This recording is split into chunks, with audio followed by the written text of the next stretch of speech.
Endi Aqli maktab platformamizning taomnoma bo'limi bilan tanishib chiqamiz. Taomnoma bo'limida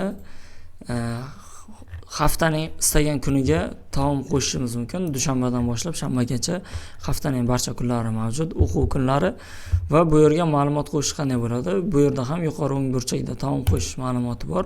Bu yerdan hafta kunini tanlaysiz. Misol tariqasida dushanba kuni va taom nomini yozamiz. Masalan, shirinliklar deb.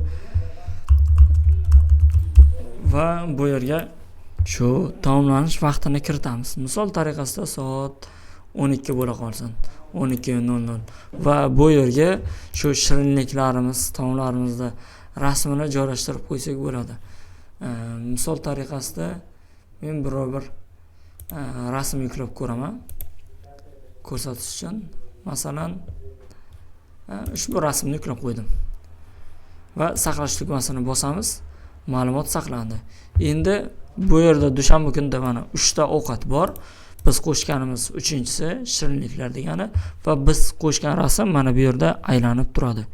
Hamda bu yerga taomnoma bo'limiga qo'shgan hamma ma'lumotlarimiz o'quvchi va uning ota-onasiga tegishli bo'lgan platformalarda ushbu ma'lumotlar ko'rinadi.